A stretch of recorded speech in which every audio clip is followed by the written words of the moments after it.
to the show. Danielle Mercury. Welcome to the show. Welcome to the show. Hello, hello. If you're listening to this in real time, we are having a double full moon. It is 12/12, where there's a full moon happening at 12/12, like the timestamp. How cool is that, right? Oh, I love when these cosmic synchronicities happen. But what I love more is this show. I'm providing you with really fabulous interviews, and a lot of my show features individuals I know, people that are peers within my industry that are also my friends and I admire and I respect. However, sometimes I go outside of that and find really cool people that have affected other people that I care about.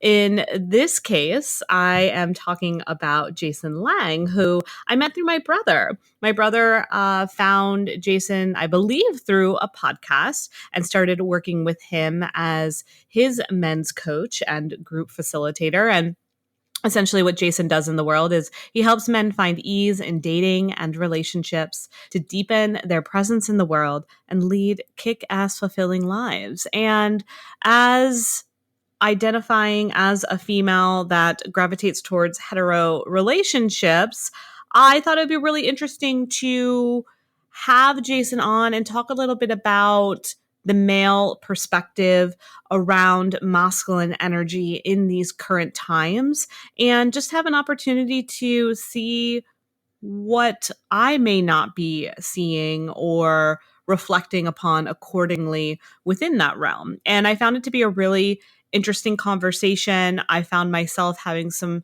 really great aha moments personally, and also things that I could bring to the sphere when it comes to my dating life and relationships. And it just provided a really great look at what the needs are for those identifying as male, and also what the needs are for the individuals that are showing up for these individuals, and how we can all help each other and show up better for our partners, for our friends, for our lovers, for our family. And that's really what I got out of this episode, and I'm really hoping that you get the same out of it. And if you love it, Avi, post it on the Instagram. We have a new Instagram account, by the way. Did you see it? It's at the Danielle Mercurio Show. I know, points for originality. However, follow us on there. The goal, the intent is to make that more of a hub to talk about the show, guests that are coming on, just groovy things that surround podcast life and podcast lovers, which I can't always do on my main account, Danielle Mercurio. I mean, I can, but I actually don't want to. So I like it to be a little bit more of a smorgasbord over there, whereas at the Danielle Mercurio Show gets to be for all my podcast lovers. So if you are not following, go ahead and do so. And if you love this episode, go ahead and give it a little tag, and we'll give you a little repost. That's right, I'm still in this double energy of the full moon. All right, enjoy, my love.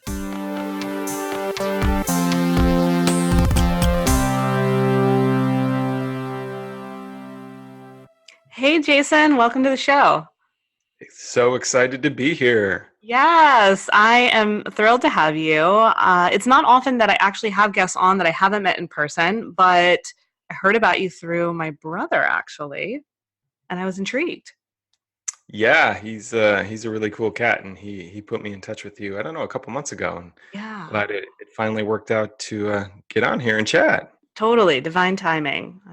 I'm here for it. So yeah, I didn't, and like I said, my brother connected us, which is awesome. I know a little bit about the work that you've done together, but I always like to have boundaries within it. And so I was like, ooh, well, this is my opportunity to really learn more about what you're doing, because it really is necessary. And it also really fascinates me personally. And I love for our audience to just kind of get a better perspective of the amazing work that you're doing with men. Totally, yeah. It's been a journey for me, and one that's been really exciting to kind of be on these last couple of years, as I myself got really lucky kind of in my 20s, and met some mentors, some men who guided me through some very challenging transitions in my life, and some deep work that really helped me discover what type of man I was. Mhm. And as I kind of got older, the feeling of just wanting to give back really started to come Mm. on strong. Where it was like, oh yeah, I can point to a couple key men in my life who were quite pivotal in terms of just really changing the direction of where I was going. And so about maybe 5 years ago, it became clear to me I wanted to kind of step up into more of a leadership position, Mhm. and men's work was just crying my name. Mhm. Um, and probably the most consistent thing I've done for my own personal growth over the last decade, which kind of was the catalyst for a lot of this, was just joining a men's group. Mhm. Which a lot of people, the first thing they ask me when they hear that is, what's a men's group? Right. Yeah. So tell us, what's a men's group, Jason? Yeah, and it's not what a lot of people think it is. So it's not guys getting together and watching sports and Mhm. and drinking beer. What Right. it really is a group of men who are committed to meeting generally once a month, maybe twice a month, depending on the group's kind of urgency around things. But meeting up at least once or twice a month to support and challenge each other to be the best men we can be. Mm. Yeah. That's amazing because And it feels like, well, you can keep sharing, but it feels like, from my perspective, men don't come together to do that. They come together to watch the sports or drink the beer, but to create a space to have an opportunity to share feelings and support each other seems to not really be that much of a thing. it's totally, it's kind of a crisis in our culture, Yeah. actually, the lack of real connection most men have. Hmm. Like you said, for a lot of men in kind of mainstream Western culture in particular, um, we relate through triangulation, Mm. meaning we go out and there's a third thing that's the center of attention. So a sports game, or sporting itself, or talking about movies, or talking about things, or talking about cars. So the way we actually relate to other men is often by not talking to each other, but talking about something else. Yes. Hmm. That's so And true. I experienced that. I'm just kind of an aha moment. I experienced that a lot on dates. Sometimes I feel um, like a little bit of contrast, or what I used to feel was almost not important enough because I didn't know the things that I knew that men were going to immediately go to on a date. That they wanted to bring up the sports, the car, the some kind of object to talk about, and right. I may not know enough about that, and then I may feel like I'm not an appropriate match, and I would take it upon myself to be the one that was kind of not enough. Absolutely, that's a great example of the impact of that. Mhm. A lot of men don't realize, Yeah. when, because they're used to relating to their male friends like this, and they go Mhm. out and because one of the big things I do is I help men with dating and relationships, Mhm. and so one of the big first ahas is, oh, you actually have to relate to the person you're with. Right, sending me a text, "Do you wanna come by and watch the game?" It's like, Yeah, no." I mean, yes, I wanna see you, and how do I get through this game? And it's just, yeah, it's not a connector. totally. Again, you're not actually relating to each other in those Mhm. types of environments. Not to say there's anything wrong with that in Of certain course. context, Mhm. but it has an impact on men too, which they often don't realize. Mm, And yeah, so share more about the men, the just men within men, perspective of this. yeah, and that's that one of the most difficult things I see a lot of men fall into in terms of a trap is, uh, we get this from culture, we get this from stereotypes about what masculinity is as well, that we can only share our feelings with our intimate partner, Mm. Mhm. and, and you don't share your feelings with other men because that would be seen as weak. Mhm. And but then the struggle is a lot of men don't necessarily have an intimate partner. So Mhm. they're moving through the world, as I call it, kind of lone wolfing it in terms of what's really going on for them, where they're really struggling, where they might really be hurting, what they really want. And that kind of gets bottled up. And then so you're hanging out with your friends and you may spend an entire weekend with some of your closest friends and never actually talk about what's going on in your life. Right. A substance, emotional, um, anything in that way. That's so interesting. And then for a lot of men, that what that does is it also puts a lot of pressure on the intimate relationship Hmm. to get one. Because if I don't have one, I don't have an emotional connection with anyone. And then Mm. when I do get into a relationship, it puts a lot of stress on that because all my emotional processing for a lot of guys ends up being just with their partner. Hmm. And as we all know, that just puts a lot on a relationship when it's supposed to be your best friend, your lover, your therapist, Hmm. having to deal with all of that together. Hmm. So um, creating men's groups is really an opportunity to create an explicit structure where men can come together with the intent of really sharing what's going on in the moment.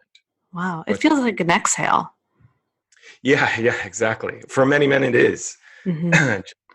The moment they get into a space where they see other men talking about um, their feelings Hmm. and vulnerable, there's an immediate like decompression that happens. I see in a lot of men of, oh my God, we're allowed to do this, Hmm. and then a relaxation. And what I particularly love about the group effect is it tends to deepen very fast, where when one man will share something real, raw, or vulnerable, it actually creates permission for another man to do it. And suddenly the group's really getting much more real and deep in a fast and um, really powerful way.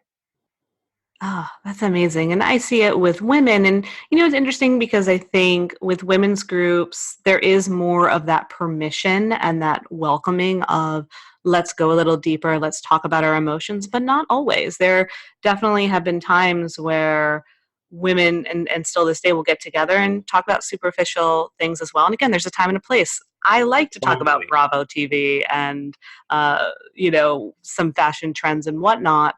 However, once one person is willing to open up and share, it does present a really cool ripple effect where other people start to open up and realize that they can start talking too and go deeper. Absolutely. And then um, one of the big medicines I see this bring a lot of men, and I imagine women too, is just, oh, I'm not alone. Mm, I yes. thought all these things I was struggling with were just me. And I Mhm. was just kind of, a lot of guys kind of grunt their way through life, Mhm. teeth bared. I'm going to figure it out on my own. I can't show any of this. And as soon as they start to hear other men speaking about their struggles, there's like, oh, okay.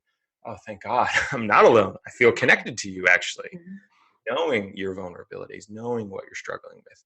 And that alone is one of the most transformative things I've found in being part of a men's group, is just that connection and that support. Yeah, it's incredible. And so how do you position this? Because I'm sure you get a lot of kickback at first or resistance. How do you kind of create the invitation for men to want to be a part of this? Um, Probably one of the easiest ways I would say is I try to lead by example. Mm. So whenever I'm leading a circle, I consider myself part of it. Hmm.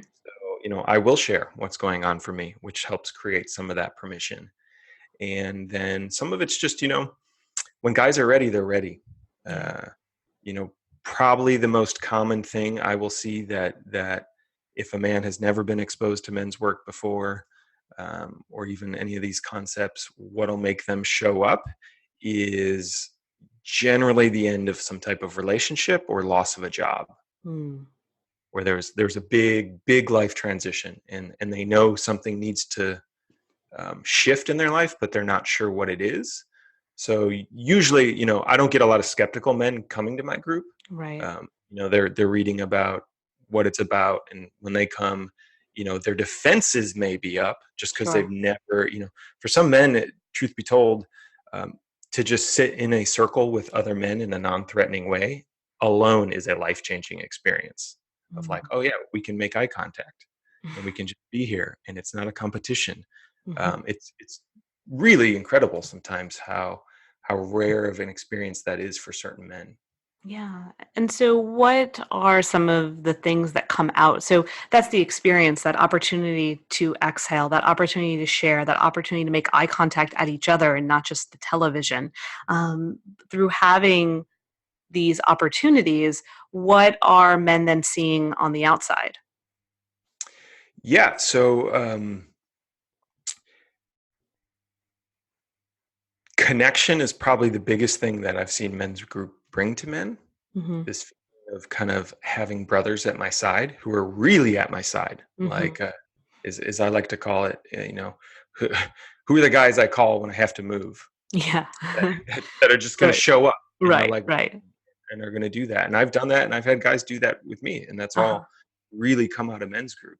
But what it really does is I for me personally, how I've experienced being part of a men's group, and not only do I lead them, but I've been part of my own now for almost 6 years here in LA before being in another one in Colorado before I moved. Hmm. And I like to, what I kind of feel it is it's like a heartbeat of Mm. life. Like every 2 weeks, I'm dropping in and getting crystal clear about like what's really going on for me and where I'm at in my life. Because one of the cool, amazing things, the 1-2 punch, as I call it, of real men's group, when it's firing on all cylinders, so to speak, is not only that support aspect. So, oh my God, here's a place where I can really reveal what's going on and be heard by other men, be witnessed by other men, and feel a sense of connection, getting that support when I'm having challenging times.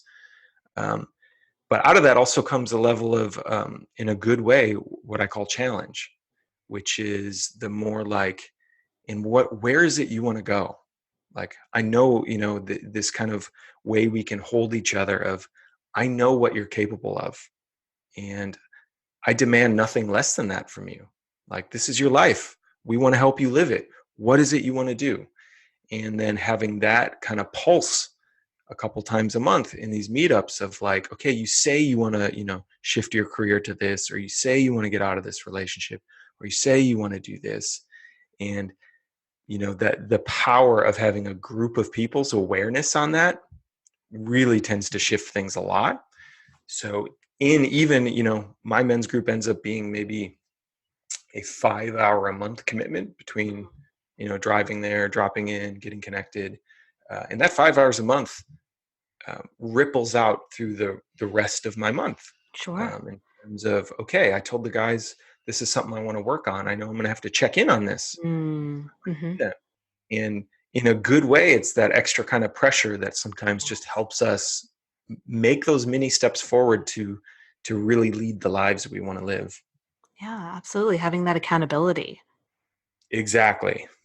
And Hmm. not from a place of, like, shaming, like, oh, if you No. don't do this, you're a total fuck up. But like, hey, man, Right. like, you said you wanted to do this, and it's not happening. So, like, what's really going on? How can we really support you? What needs to shift? Right. How can Do we you unpack need, this? Yeah. yeah, and sometimes it's very micro things of like, oh, yeah, I need to text someone once a morning. Here's what I'm doing for today. Or, um, I know I have to go have this difficult conversation with my boss or a family member. Can one of you hop on the phone with me 5 minutes before that to help me get into the right space so I can kind of play through how this is going to go? Hmm. Yeah, that almost always helps. Yeah. Um, and then the other big piece that you know men's group absolutely offers, and that is really important, particularly um, to us guys. And I use a lot of terms in the work I do of masculine and feminine energies, which Hmm. are not necessarily male or female. Right. As a man, uh, um, I have feminine energy, and most women have masculine energy, and we all have kind of a balance of the two, and also tend to have a home base where we kind of feel most sourced at our essence. Hmm. And for masculine energy in particular, where most men tend to identify, um, one of the most important ways we actually grow is through feedback, is Mm. through being reflected where we're hitting the mark and where we're not hitting the mark. And Hmm. men, in that same challenging way, becomes an opportunity for us to get feedback from other men about how they see us showing up in life, how we're showing up in that group in the moment.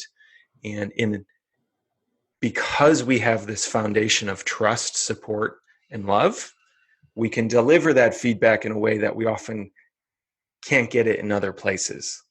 Of like, hey man, I really love you, but you're saying this and you're showing up like this. That's out of integrity. Like, Mm-hmm. what are you doing here?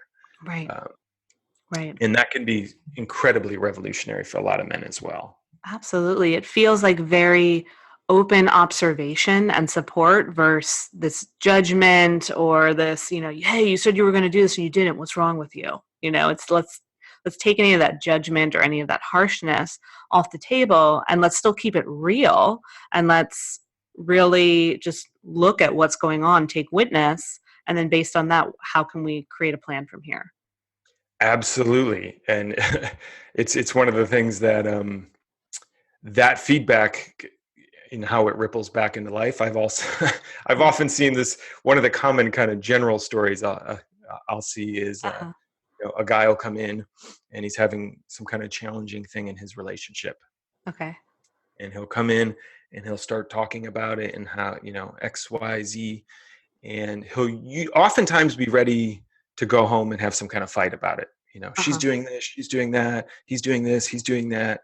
And one of the beautiful things about having something like men's group is you get to share that, and then the people around, the guys around you will hear that and then offer you clear feedback on that. And one of the things I'll often see is we'll come in with an agenda of like, oh, my partner's doing this to me and she's so wrong. And then we share, and not all the time, but certainly some of the time I've seen this where suddenly then 8 guys are giving you feedback of like, Mm. wow, hey, you know what? Actually, um, did you realize you kind of have a part in that too? You're saying Ooh. it's all her, but Aw. you know, here's where you may not be owning what's happening for you. And then like the light bulb will go off for the guy, and he'll. I've seen it time and time again where, in some sense, it's saved having a fight. Mhm. Oh, actually, wow, I totally didn't see that. And now I can go home with a completely different perspective, and where I was going to, you know, tussle and get into a fight with my wife or my partner, I can actually own up to, hey, here's this dynamic we have, and I see how I'm contributing to that, and I'd love for us to talk about how we can do this differently. Which is such important part of a relationship and creates such a great ripple effect, because I'm sure, I'm going to be honest with you, I know a lot of our listeners are female, and sometimes, as much as the role of the partner doesn't want to be the person that is the best friend, lover, therapist, all of the things, I think there's also sometimes, and this is for individuals that identify as kind of women in that role, um, also kind of like it. And so the thought of, oh, my partner is going to this men's group, he's going to unpack everything there, he's going to get all the support there. He may not need me, or they may be talking about me, right? And I know that that's coming up. And so, what would you say to someone that may be thinking those thoughts right now? Yeah, well, it isn't a real thing, and it's good for Mhm. partners to talk about. Yeah. What are our agreements in terms of what do I bring to group to first? What do Mm, I bring to you first? My partner and I, we have pretty clear agreements that, um, yeah, she likes it when I bring my stuff to group. yeah. Hmm. And one of the powerful things I've seen with this is that it's not that I then don't bring that stuff back to my partner, Hmm. but I bring it back in a different way. And what I mean Delivery's by that, different. yeah, so there's for a lot of us men, uh, our emotional intelligence maybe isn't quite as apt as just honestly for a lot of women. A lot Hmm. of women are in a more relational space on a day-to-day sense. They're Mm, better at noticing what they're feeling, expressing what they're feeling in real time. When I first start working with a lot of men, literally just that of getting them to feel what they're feeling in the moment and be able to share that in a near real time is a game changer. Just a total game changer. Oh, I'm mm. feeling sad. Like something as simple as that can often, Yes. it's a big leap for some men when we haven't really been guided into this type of culture before. And so what happens with men's group is, instead of me having to process with my partner for 2 or 3 hours to figure out what I'm feeling, I can go do that with my men's group, get really clear about it, get really clear about what I'm experiencing in the world, and then I bring back that clarity to my partner. So it's one thing if I'm kind of, sad and depressed that, oh my god, I didn't get a raise, or I'm feeling down because of X, Y, or Z, and I haven't quite sussed that out, and me and my partner kind of have to, I don't know how to put it, but maybe like this kind of grindy space of exploration, Mm-hmm. which isn't generally the most attractive thing for both partners to be in. Right. Mm-hmm. But if I go and my men hold me in that and help Mm-hmm. me get clear on that, and I come back to my partner, and one of the most beautiful things that this type of work allows a lot of us men to do is when we're really firing, there's what I call like a bottom lining Mm-hmm. of what I can really share where I'm at in a sentence or two. Mm-hmm. Like, hey, um, this happened for me a couple months ago. I was in the midst of a lot of transitions and about to launch a really huge project, and some things weren't going my way, and I was feeling a little down, and I kind of was withdrawing from my partner a little bit, and it wasn't on her at all. It was just me and men's stuff. Sure. And I had spent some time with my men's group, and um, gotten kind of clear about what was going on. So when she asked me, I was just light and clear. I was like, yeah, I just feel like I'm in this place where I'm kind of in this winning or losing mindset. And right now it just feels like I'm losing. Mm. There's one or two sentences, and her whole Right. body immediately relaxed. Yes. Oh, I know what you're feeling. And that's very clear. Mm-hmm. And it doesn't have anything to do with me, right? Like, which I think is something that oftentimes is the impact of a lot of men not sharing this type of stuff with clarity. So we're It is. stressed out about work or something else, and our partner's like, is something wrong? Did I do something? Mm-hmm. And it Yeah. can kind of create some tension there. But one of the great things about men's group is we can go sort that out and bring back the kind of golden nugget to our partner of, Mm. actually, yeah, you know what? I'm feeling sad because this thing that I really wanted isn't happening fast enough. That's amazing. And I mean, you're absolutely right. It's so incredible because it allows the partner to feel heard and received and also have really significant clarity as to where her partner is, as opposed to also having to take on the role to figure out where her partner is and then try to get to that place. It's like, Exactly. oh, that just feels so much better. And the impact, particularly for a lot of women, is a Mhm. feeling of safety. Is what I Mm, hear and what I've experienced of yeah. when we don't know what our man is feeling, Mhm. it's hard to feel safe and trust him, Yeah. like in a bodily way. But when Mhm. he can come and presence what his experience is in real time, it's totally different. Like, Yeah. yeah, you know what?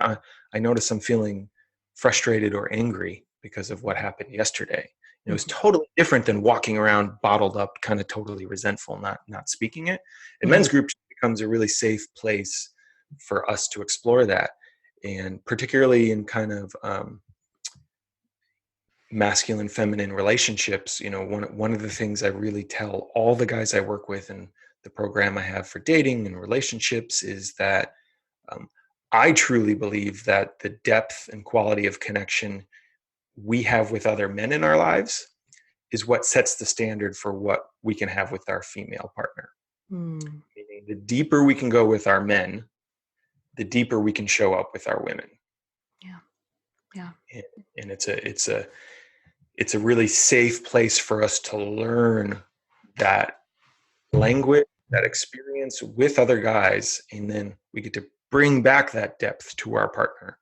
And that um, I've just seen it time and time again really alter the way men show up in relationship when they have this space outside of their relationship to kind of sort through their things and then come back with that clarity and bring it back to their partner. Yeah, it's really empowering. And as a female, I can feel I'm currently single. However, I can feel that dynamic. I can look back to past relationships and moments where deep down I knew that it wasn't me that Mhm. the struggle was around. I could feel his tenseness and certain things, but not getting him to be able to open up just made me take the responsibility, take the burden, and feel uncomfortable and unsafe, as you mentioned. And so, looking at the future of my relationship, so to speak, to know that my partner could have a place to go and unpack things and then come to me with that golden nugget, as you said, it feels exciting. It feels empowering. It feels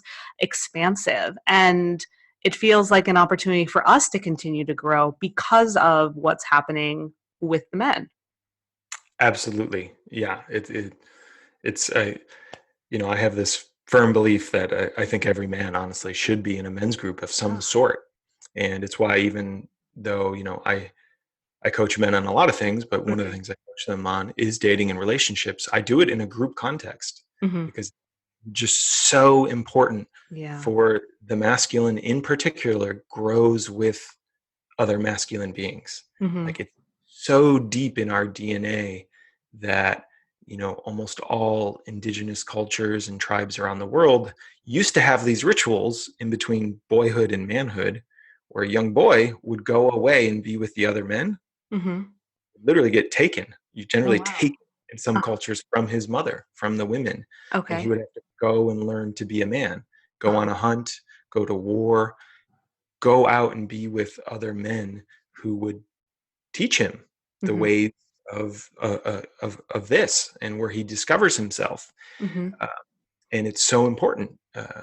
So it's really important for us men to have space with other men where we go to grow. Hmm. Like, it's that simple. Go And grow with your bro. yeah, exactly. Go grow with your bros, Grow in with your this bros. important, super important container, and learn to really connect with this depth, and really become emotionally aware, get clear on where we want to go, be held to high accountable standards, Hmm. um, and we bring that back to life. So, what's the best way for someone to find a support group? If someone's listening now, they're interested. I know you facilitate them virtually and in person. What's the best way to go about it? Yeah, so this is a question I get a lot, and it's actually a pretty big glaring hole. So it's Hmm. something I'm going to be working on filling, in terms of, like, how do I find a men's group near me? Yeah. But there's a couple resources I can definitely point to. Obviously, my own stuff, which we can talk about in a little Sure. bit.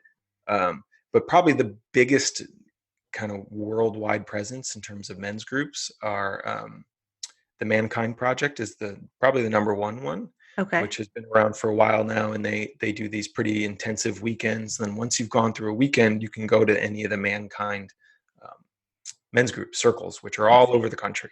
So that's a great resource for guys. There's one called Sterling as Hmm. well, Sterling Institute. They also have similar things like that. Um, and those are kind of only the two big ones. Truth be told, this is Interesting. like Hmm. just starting to emerge, really, on a kind of global scale, in a sense of, there's not a lot of this stuff out there, and it's Right. one of the reasons a lot of men have been hurting and struggling, of not having this kind of tribe, this kind of community, this kind of connection in their life. And so one of the many things I do, even in my dating and relationships program, is I strongly encourage and try to teach men to start their own men's group. That, hey, Mhm. this is the powerful way where you can become a leader in your tribe. And if you're hanging out with your brothers and it doesn't feel deep enough and it doesn't feel shallow enough, take the risk. Say, hey guys, I want to meet this night. Here's what we're going to do. Mhm. Are you game? And even the most skeptical guys, almost always, once in that environment, are like, wow, that was actually really nice. Can we do that Yes. again? Mhm. And to start to create these spaces for other men, because Yes. there's just not much of it. No, and just doing it, I mean, clearly you're right. I mean, it's not much. I don't hear about it very often. Um, and so to start to create these conversations, to again find the things that you're doing and other places as well, but then to have men take charge themselves and say, hey, I'm going to facilitate this. And that's that's certainly how I started my own journey with a lot of the work that I do. I was finding there wasn't enough opportunities for people to women to come together and meditate. And for me, I'm very much tied to the moon cycles and to start Yeah. to embody. that, and to allow us to be in touch with our body and be in touch with the cycles. And through doing that, it's really created some beautiful conscious conversation and ritual and practice. And it is growing more and more on that side, but I would love to see it start to expand and become a little bit more of, I don't want to say normal conversation, but something that doesn't seem so out there when it's brought up. Absolutely, totally. Yeah. Yeah. So Yeah. that's one of the Ah, big shifts, and one of the big things I'm pushing for is that, mm. this is how we make it normal. Yes. You can tell your friends like, "Hey, you know what? Tonight I want us to get real." Yeah. Oh, I For like this. This is so, and also as a woman, like this is very sexy. Like I find like this Totally. whole notion is like really turning me on. I'm like, I am really into the idea of a man that goes to a support group I or a tell men's this group. to my I tell this to my men. I'm Yeah, like, it's not only is sexy. this going to have a benefit for you, but I guarantee um, your partners will trust you more. Right? Yeah. It's one of the quickest ways I truly believe you can kind of suss out, you Mm-hmm. know, man, is who does he spend time with? Mm, What are the quality of men he surrounds himself with? Like, you yeah, can really get a quick sense. For a that's lot true. of men, they just don't have it. Mm-hmm. Like they don't have a lot of friendships or Right. deep connections. Right. Um, or, some of them just kind of have, the guys we met in college and Mm. it's Sure. cool, but there's absolutely something to walking into a room and seeing a man surrounded by other men, deeply connecting to him. That, yes, you're not the first woman I've heard like I'm like, super whew, hot. whew. Yeah, I need to cool off. This is exciting. But it's true. We look at that. I look when I'm dating someone, what does his friend circle look like? Who is he connecting with outside of our relationship and outside of his job, outside of his family, right? What kind of conscious choices is he making when it comes to what he's bringing in that side of his life? And so to know that he is consciously choosing to find a group to gather with and to do everything that we talked about, I think is really impressive. And yeah, just really, that's like a man. That's like a real man. Yeah, I'm handling my life. I have a support Mm, structure I've created around yeah. it. I also find it really helps, and consider, myself part of this. A lot of guys I work with tend to kind of be on the nicer guy end of the spectrum. Yes, I wanted to ask Um, you about that. So, yeah, kind of, and that, will often, not all, but some guys I've certainly worked with kind of tend to maybe fall more into the codependency kind of category ah, of like, yeah, like totally reliant on my partner for everything. And again, just having something as simple as men's group, mhm. just twice a month, literally creates a space for me to go and be away from my partner, even, Yes. Hmm. um, which also has amazing effects on the relationship. Whether I'm doing like a men's weekend or sometimes even just, yeah, leaving the house for 3 hours on a Monday night. I live with my wife now. It creates a little space in Yeah. our relationship, and Hmm. sometimes space is a really, really beautiful thing. Where I come back, how was your night? How was my night? It was exciting, and Yeah. then I almost she can always notice when I've been away with my other men, because I Mm. show up differently back in our space. I'm more excited to see her. I'm more in my body. I'm just more alive almost always. Anytime I've gone and spent other time with men, Ah, so my wife loves it yeah, it's so when I juicy. when I go be with my conscious men. Mm. Oh, I love this. Okay, so tell me more about this term. I saw it on your website. No more Mr. Nice Guy. What is that about? Yeah, so this is that term in specific was coined by a good friend and mentor of mine, Dr. Robert Glover, who wrote a book that's, I don't know, at least 15 years old now, about Okay. what he calls nice guy syndrome. Mm-hmm. And how I see this show up is in the work I do with men. I teach and we explore what we call the stages of masculinity. And this comes from another teacher whose name is David Data. Oh, And in yes.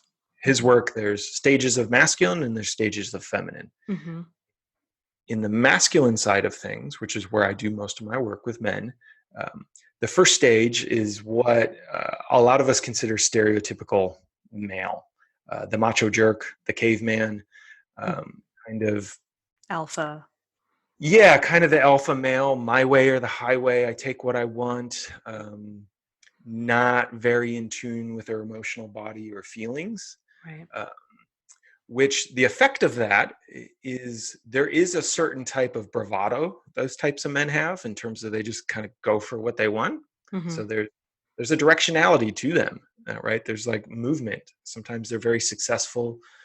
Sometimes they are very good at dating women, but they're not very good at relationships per se. Mm-hmm. And so for a lot of us men, particularly here in the West around my kind of generation, Mm-hmm. we were raised, coming out of the tail end of the 60s and the 70s, where there was this amazing awareness and unfolding of like, wow, there is some dark stuff with the masculine and unfettered kind of, toxic masculine, as we might call it now, of what happens when men are just in charge, unregulated, so to speak. Mm-hmm. And so growing up, sometimes it was our fathers or people we saw in culture. Were like, wow, that's not a good guy, right? Mm-hmm. He hurts people. He literally hurts people. Yeah. I don't want to be like him. Mm-hmm. And so that's where part of the shift to what we would call second stage masculine comes online of, actually, I learned to become aware of who I'm impacting, right? I become aware of the feelings of the person I'm with. Mm-hmm. And so for a lot of us, particularly in the dating world, this kind of nice guys, this is the energy of, I don't want to be that guy. Mm-hmm. I don't want to be that guy who's just after her to get laid. Right. I don't want to be that guy, X, Y, or Z. Mm-hmm. And so to not be that guy, we kind of will oftentimes shut down some pieces of that first stage masculine energy, which tends to be a lot of our sexual energy Mm-hmm. and a lot of kind of our just root core power. And so what we do instead is, we try to nice our way into relationship. I will be her best friend. I will listen to I will listen to her conversations. If she ever needs anything, I will ask her.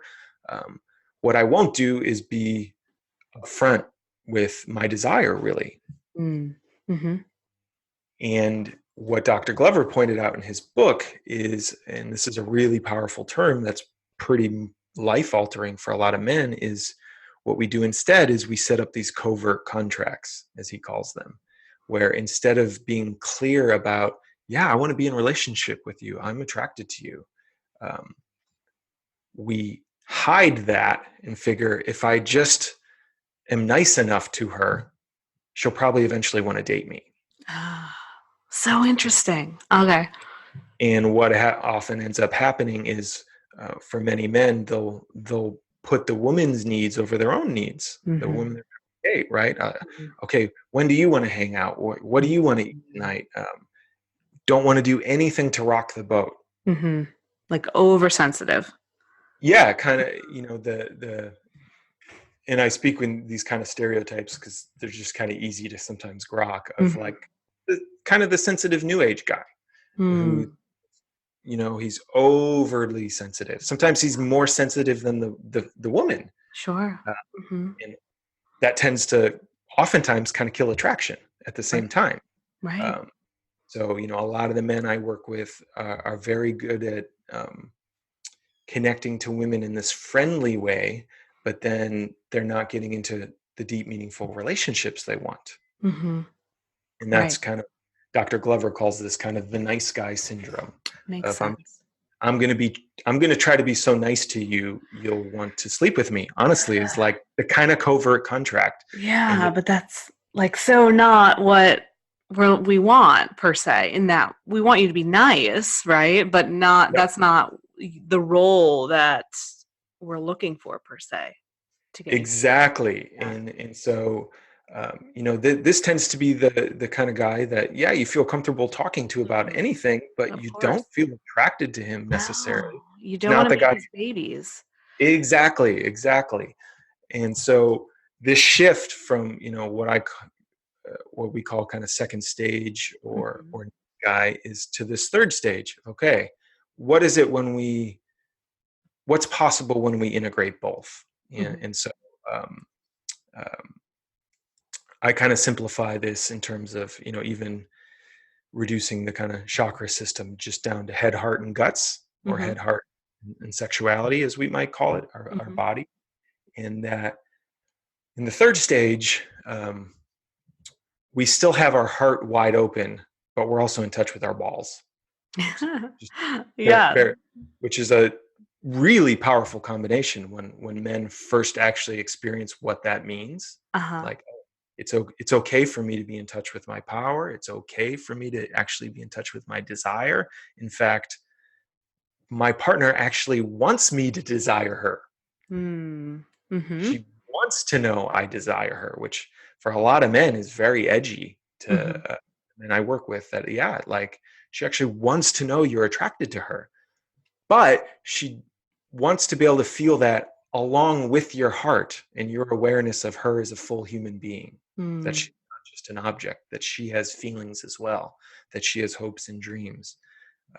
And when you can be in that space of heart open and connected to your sexual energy and connected to your power, that's where this new type of integrated masculinity that I really try to promote with men comes from. Of, you know, we it's us taking charge, but oftentimes with vulnerability, as I call it, teaching Mm. men to kind of lead with vulnerability.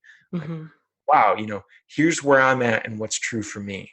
What's true for you right now? And then allowing that conversation to really happen. Yes.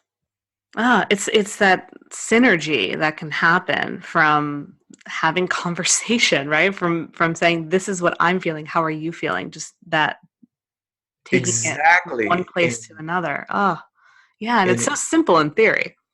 totally, yeah, simple but not That's the easy, crazy, yeah, the crazy thing, it's literally so simple and yet complicated. as my teacher John puts it. And that's one of the things that, kind of in the more David Data sense of the word, that um, one of the things that's sexy about masculinity literally is our consciousness, our awareness. Uh-huh. And so as men get more in touch through men's group, through the coaching I do with them, with Mhm, their own experience and their feelings, and are able to speak that in real time, mhm. the impact is often turn on for our partners, right? When we can walk up and we can be like, here's what I'm feeling right now. Mm. I'm imagining you're feeling this. Is that true? Can we have a conversation about that? Because that's another one of the sexy things I found, is when a man can not only be so tuned into himself, Mhm. but be so tuned into his partner, she doesn't even have to tell him what he's feeling. Oh, Like, I yes. noticed when you said that, your body was a little tight, and I'm wondering, like, are you upset with me, or is everything okay? And creating that space then where she can just open up and be real about what's going on. Mhm. That's major. Absolutely. Yes. Ooh. And so, yeah, learning, this third stage, as I call it, beyond the nice guy, so to speak, Mhm. is it's where we actually learn to take charge again in the relationship and lead, but Mhm. not as a way to control our partner, but Mm. actually as a Mhm. gift to our partner, Mhm. right? Because particularly, um, I mostly teach, hetero here, in terms of men who want to date women and vice versa, and my wife does the same for women. Mhm. uh, the kind of flip side to all this, that in the second stage, for a lot of men, what they're discovering is kind of what we would call their more feminine qualities, being, tuned into their feelings, Mhm. um, learning how to connect. For a lot of women in modern culture, they've gotten very good in their second stage at discovering their own masculine, right? Like, Yes. I Mhm. know how to take charge of my life. I can earn my own money. I can create Totally. my own goals and jobs. And, like, Mhm. you don't actually need a man in the same way that you might have needed 200 or 300 years ago, in Right. terms of your child rearing, and the man actually has to go out and do certain things. No. No, I've Um, fallen into that category, being self-employed and on my own. right? Yeah, and Yeah. very good at doing the things you do and Mhm. taking the lead, so to speak. Mhm. And the impact on that is women can do it, but sometimes it's exhausting for them. And Exactly. Yeah. so this kind of third stage practice, as we call it, is where men learn to take the lead again, not as a way to control, but as a gift of, uh, baby, here's the deal. Friday night, I'm going to come get you at 7 o'clock. Wear this type of jacket. Be ready to do this. And I've got it all handled. Swoon, melting. And just, it's not So because, easy. Mm-hmm. yeah. And it's not because I want to control you, but it's Right. because like, I can tell you've been busting ass all week. And Mm, I want to take the reins so you can just relax and enjoy the ride this Friday night. right. And it I doesn't want, mean it's always that way in a relationship, of right? course, but that awareness of, I know you've had a hard week. Let me make this as easy as possible for you. Exactly. Mhm. It's such a gift, and Mhm. one of the things that we really work hard to kind of, you know, teach our men that's instead of like, do you want to hang out this weekend? Ugh, yeah. There's the right. That's the response. You could hear it in her voice, like, ugh, Ugh. like come in with a plan Mm, and see how she feels about it. Like just mhm. that simple. Like at least have a plan. Right. Show her you care enough to at least have thought about what she might enjoy and what might feel good. Like, Mhm. here's what I'm thinking for Friday night. I'd love to take you to this wine bar, and then there's an art gallery opening afterwards. Are you up for that? Like, Mhm. boom. It, Yeah. it's And you're it's a still giving her a choice within that too. When you yeah. Then say, you can are still this is what I would love to do. Are you up for it? So that way you're showing your assertiveness, saying, like, I'm making a plan for us. However, I want you to make the choice to say yes. exactly, and it keeps that what we call polarity, Mhm. the energy between masculine and feminine alive in relationships. And sometimes that flips. There's Sure. definitely days if I've been leading a weekend workshop, and Mhm. like I did a couple weeks ago, where when I come home I'm worthless, like I'm Right. exhausted, I Spent. can't lead anything. And my wife kind of takes the reins. Mhm. She takes care of me that night, and Right. that's what I need. So that's a Mhm. night where I need her to lead, and we flip Mhm. flop like that. But Mhm. most of the time, what energizes and nourishes her the most is when I take the lead, when I make a plan for us, um, and she can just kind of relax into that because she's leading, women all week. Right. She gets exhausted leading all the time and making all the plans and holding all the structure. Mhm. It's a lot. I can understand that. So yeah, teaching men to do this as a gift, quite Mhm. honestly, as a way to take care of and nourish our partners in a powerful way is one of the many things uh, I work with men on, specifically around dating and relationships. And that my teacher John Wineland Oh, I uses love this. John Weiland. He's Yeah, I've great. been studying with him for a couple of years. It's been Okay. a game changer for me. Oh, yes. He One of the ways he likes to talk about the masculine is we are the masters of time and space. Mm. So when Mhm. you're considering timing and space, like holding the structure of that, Mhm. that tends to be masculine energy. Yeah. Um, and so we can offer that. We can take the time to do that for our partners instead of like, well, where do you want to eat tonight? Right. Right. And then you get into this kind of mishy mashy. And what you're often actually doing in that moment is asking your partner to take the lead. Yeah. And again, a woman like you who's doing a lot of stuff, you're Mhm. leading a lot. And sometimes I imagine you just want to take a break. Oh, absolutely. And so for someone to just have it set up and say, this is where you're shifting at the end of your day, oh, it feels very supportive and it feels fun and uplifting as opposed to saying, okay, I know you had a long day. Where do you want to eat? It's like, oh, I feel like I'm still working. It's like, Exactly. I'm Yeah, still exactly. You feel on. like you're Like, totally. yeah, like, And oh, I got to make another decision. All right, hold up. Let me think, you know? and that's exactly it. Generally when we're spending time with our intimate partner, we don't want them to feel like they're working. That Yeah, we're- and it can feel when that women way. are when the feminine has to hold being the master of time and space, it feels Mhm. like work. Like it just It does. does. Um, and then, the other area this is really important too, I would say, is this kind of holding the structure or taking the lead, which Mhm. is a game changer that all of you men listening um, can start to do, is being willing to go first in emotional conversations. Meaning, Yes. a lot of times we leave it up to our feminine partner to Mhm. do all the emotional labor. Like, hey, what are we doing here? Mhm. Like something as simple as that. It's Right. like, right? Like you can get, Right. he's just not going to talk about it No. or something No. like that. And No. one of the great things we can do as men is when we notice tensions, when we notice emotions, when there's anything we're not clear about, even and particularly in the agreements of our relationship. Like, are we just dating right now? Are we seeing other people? Are we sleeping with other people?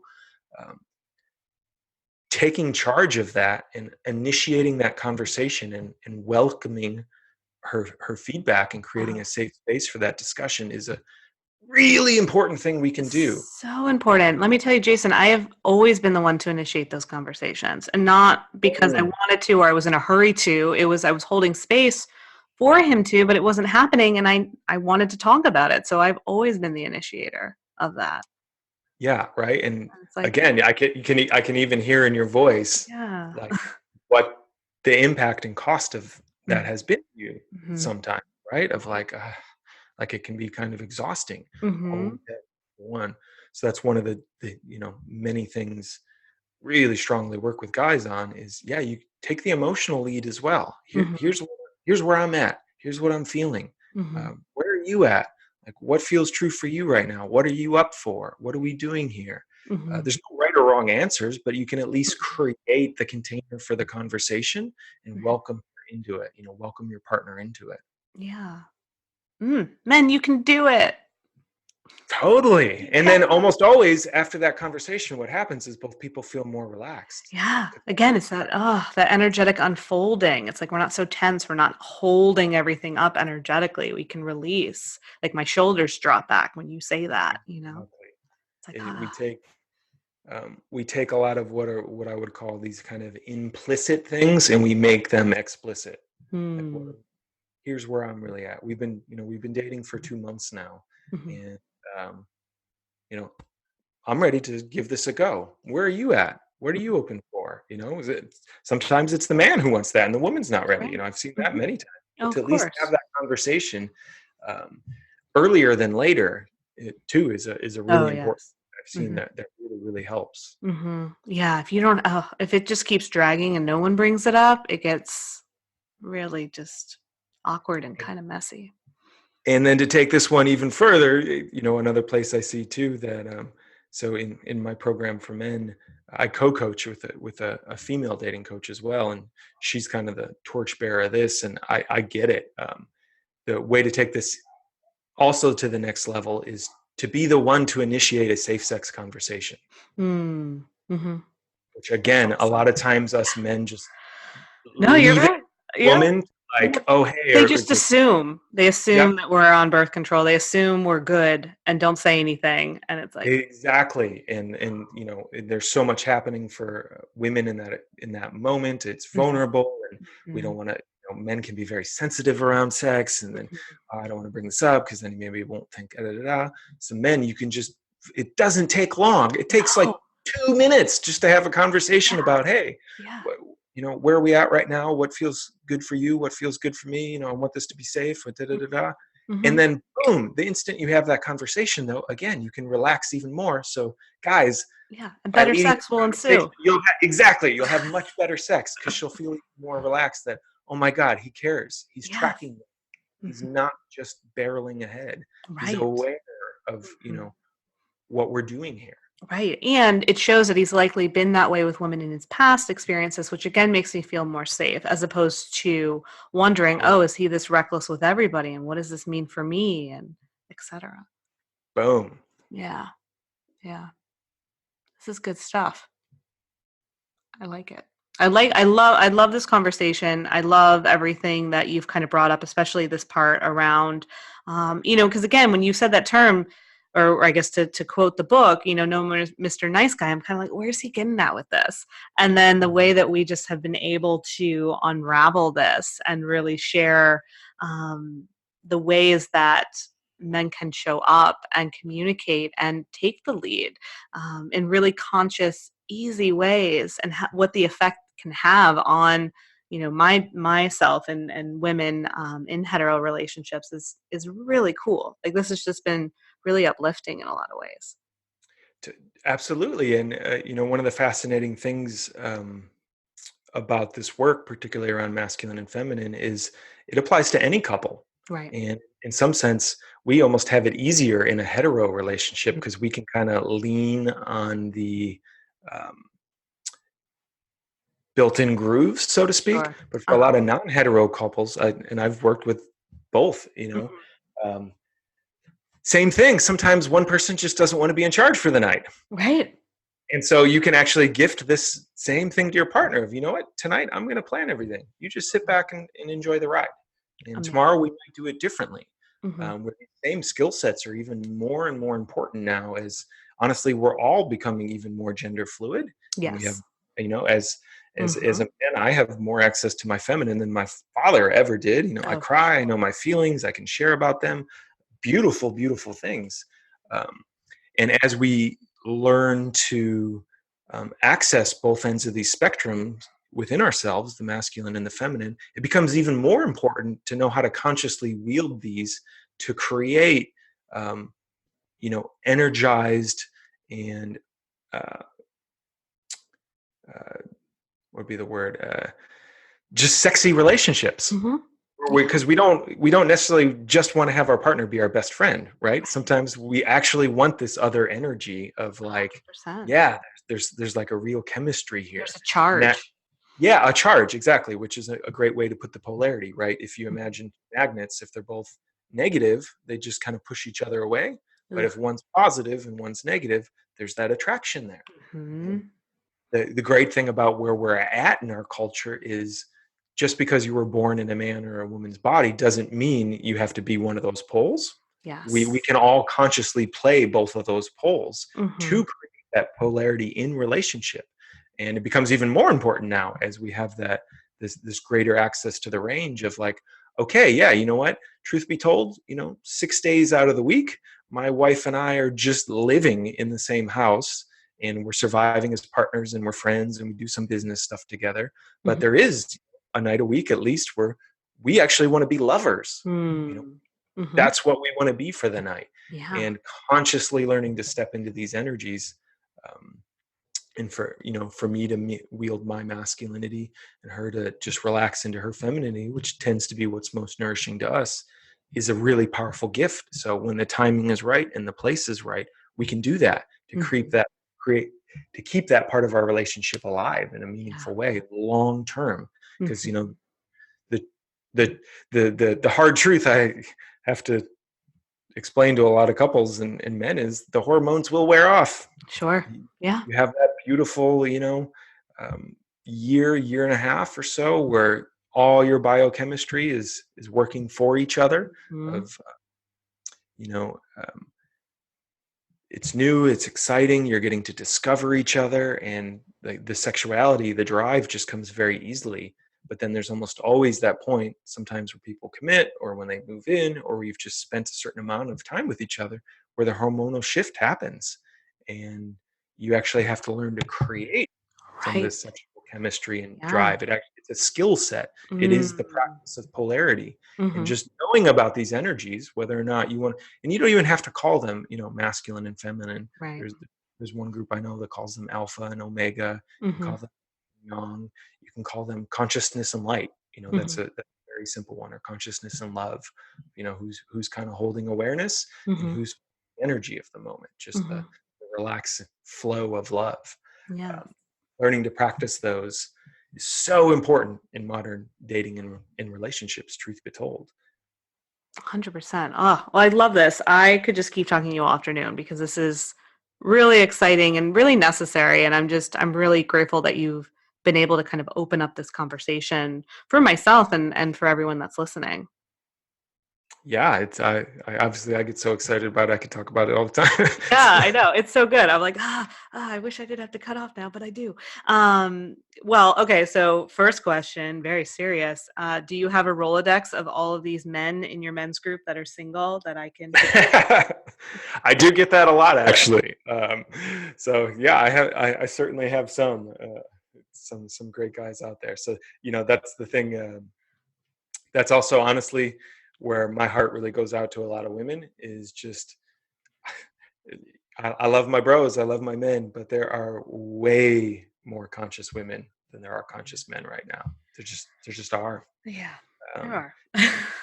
Which I you know, is okay. I hear this a lot, and I get this for a lot of women. It's just like, where are they? Yeah. There. The bad news is there's not as many. I think just men's culture in general is a Hmm. little behind. We're just kind of getting started, so to speak, on Sure. a lot of this deep work and learning to connect and open up in these ways. But they are out there. Right. They're And I and believe 'cause that. I work with them every day, so I can Hmm. absolutely tell you there are men who are working really hard to be able to show up with an open heart, connected to their power, and making a meaningful impact in the world. Totally. And having this conversation with you just reminds me of that. It's an expander in the reminder that there are conscious men, there are men that are seeking support and growth in this way. And I believe it and I know it. And it's easy, like you said, to forget that or think that, there aren't enough conscious men because technically there aren't, but there are. And to focus on the fact that there are um, conscious men out there and you can absolutely be a match for one. Absolutely. Yeah, cool. So, where should someone start? Specifically with you, do you have a call to action or an offering that would give individuals more access to your teachings, resources? Yeah, for guys in particular, probably the easiest thing to do is if you go to my website, which is just evolutionary.men. Um, Okay. Up there at the top, there's a tab that says dating and relationships, and there's a button for my free webinar, which is just, it's about an hour long and it covers a lot of what we've kind of covered today in a Mhm. little bit more of a structured fashion of, yeah, what is this real third stage masculinity about? What does it mean to move beyond just being a nice guy, but to being a leader, not only with your partner, but in the world? Yeah, And how do life. we bring that in an integrated way? Exactly. So I would say check that out, and then if that resonates, there's some links there. It'll guide you through for how to connect with me, and then um, yeah, there's a bunch of blogs, other stuff I do on there, and about 3 times a year, I also do a live weekend just for men, where we do a deep dive 2 days out here in LA, and really go deep into our shadows, our emotions, kind of anything that's really preventing us from showing up as fully as we want in life. And you can check that out on my site too to stay informed about when the next one will be. Awesome. Well, thank you so much again for taking the time to come on here and share. I had some really beautiful moments with what you were saying and takeaways of my own, and feel really uplifted. I feel really energized and really optimistic about what you're doing with men and just with men in general, because sometimes it's very easy when you're on your own. And myself, like we talked about, I am independent. I do sometimes Hmm. get into a habit of just doing things on my own, and I forget that there's partnership out there to um, alleviate that, and it feels really good. So thank you. Absolutely. Awesome. Well, thank you, Jason. I'm sure we'll be in touch at another time. Fantastic. Thank you so much. Okay, you're welcome. Thank you.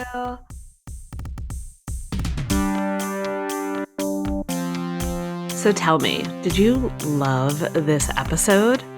While I may not need your validation, I certainly love it. So go ahead and make sure that you are following or subscribed or have reviewed this podcast in whatever app you listen to. And let's support the show by supporting each other. Share this out with a friend or someone that you know would just love to have a juicy listen. I adore you. You're amazing. Thank you.